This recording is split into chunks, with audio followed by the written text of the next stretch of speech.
Hey everybody, welcome back to the channel. You're at the Cryptopolitan, your one-stop shop for all news when it comes to cryptocurrency and blockchain technology. I'm your host, Satoshi Shawn.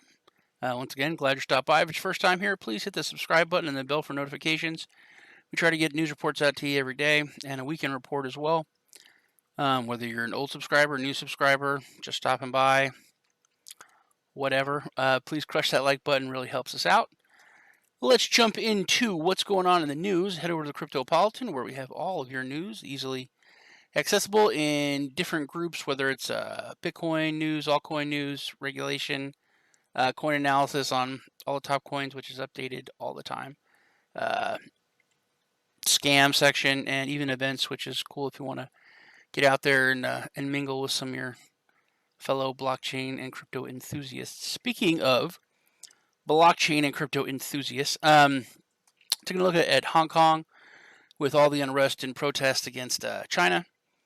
It seems that in this environment, cryptocurrency is really starting to boom. Cryptocurrency adoption in Hong Kong started with the recent protests and that allowed citizens to look beyond fiat currencies and the Hong Kong dollar in the time of unrest.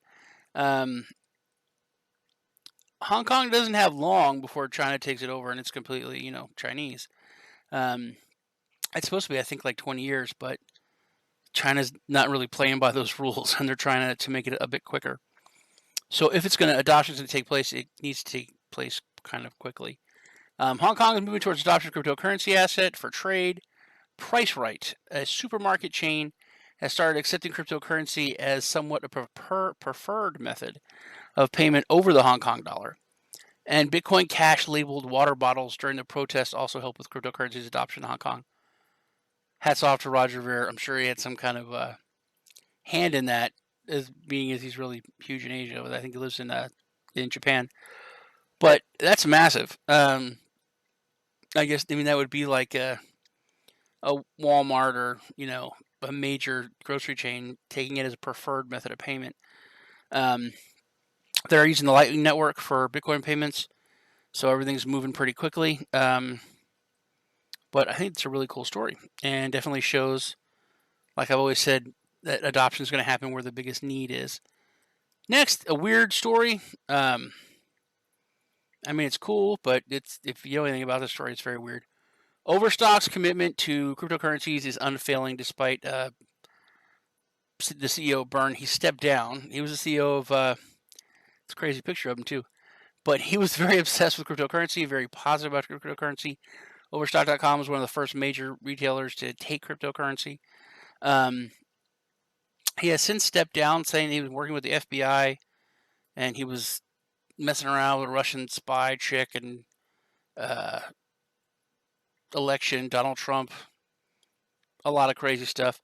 The world's first retail giant to accept Bitcoin payments announced on August 21st that Byrne would step down from his position as CEO in the wake of his alleged involvement with the FBI. In his resignation letter, the Overstock founder stated that his association with Russian foreign agent Mira Butina and participation in the federal government's investigations have made him incapable of efficiently leading Overstock. Very crazy. A few days before his resignation, August 12th, Byrne had made a startling divulgence that he was supposedly connected with the FBI's investigation into the 2016 presidential election and that he was in a relationship with the Russian spy. So that's crazy, but it goes on to say that Overstock, in an interview with Yahoo Finance, interim CEO Jonathan Johnson, pledged to take his cryptocurrency legacy forward and strengthen its focus on cryptocurrency and blockchain. So, pretty awesome. The company's been hurt a little bit by, this craziness, but I think it's going to pass. Nobody really cares about anything anymore.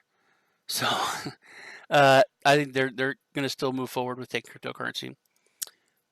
This story is a little bit in two parts. One is about Sebab, that they're one of those companies. They're a company that wants to bridge the gap between traditional banking and finance and bring blockchain and crypto into it. They want to be like a vault. Anyway, the main thing is that FINMA, or the Swiss Financial Markets Supervisory Authority, or FINMA for short, it's not that short, gave them a banking and security dealings license. So FINMA is an independent financial markets regulator, and it granted the securities and banking dealers license to SIBA Crypto AG. So that's cool, and that's, adoption and institutional money and blah blah blah. Great.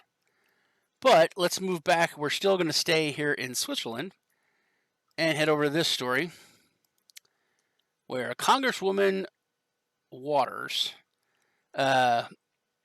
still cites concerns over Project Libra. So Facebook has set up shop in Switzerland. So they're going to be a worldwide currency. I thought that they've been playing it kind of quiet. They've been keeping it on the down low, but I think that they've been moving forward, and they've been moving into Switzerland. So if you're going to have your own currency, a digital currency, okay, crypto, digital, you call it what you want, it's mainly digital, but if you're going to have that currency and you're going to base it in a crypto digital currency friendly country that is also the financial epicenter of the world, you're making a move to fight, I think. So Facebook Libra project continues to remain a concern of U.S. lawmakers, even after it's really Democrat, it's not Democratic, but Democrat Representative Maxine Waters meets its official committee in Switzerland at Libra's headquarters. So Waters is, scared of it. Waters had ordered a temporary stop on the development and summoned a committee hearing to interrogate Facebook officials over their disastrous run-ins with consumer data privacy. You can definitely tell the slant of this story. It is not nice towards the government. Now, Waters is also serving as the chair of the House Financial Services Committee. She released an official statement on August 23rd, which constituted a polarized plan of actions for the remainder of the year, including in a list where a comprehensive review of Facebook Libra's project, its digital wallet called Calibra, by U.S. law regulators.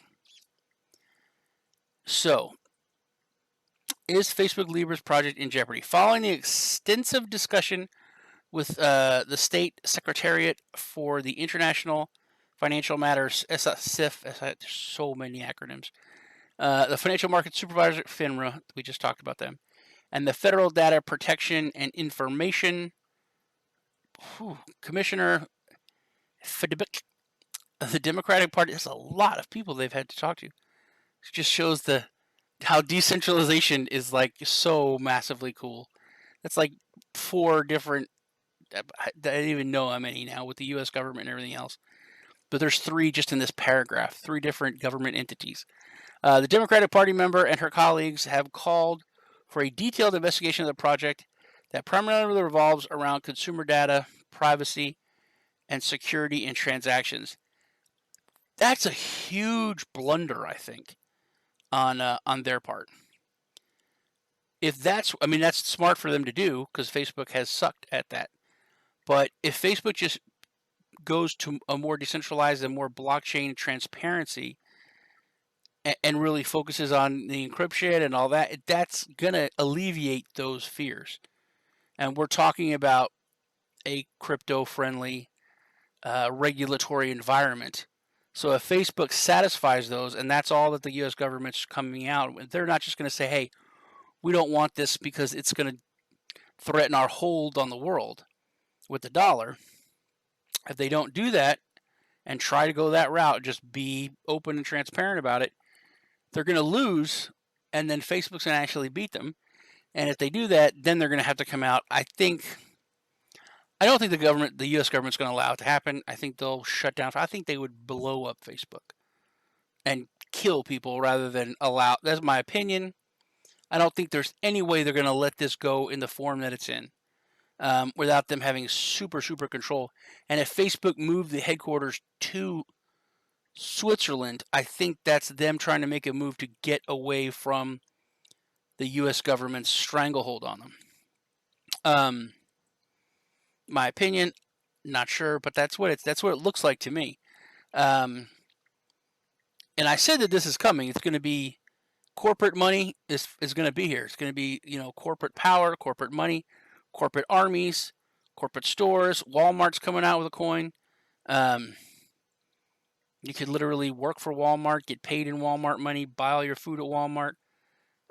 We have doctors at Walmart. I mean, literally, you have an ecosystem in one place that you would have their coin for, which is like some dystopian future from Blade Runner or whatnot. There's these like mega corporations that run things. There is this finely stretched, thinly stretched, just about to break government in power, which rules what, and it really can't handle all of the chaos in the world, so it has to pick and choose, and it gives corporations so much leeway and so much power to get away with crap.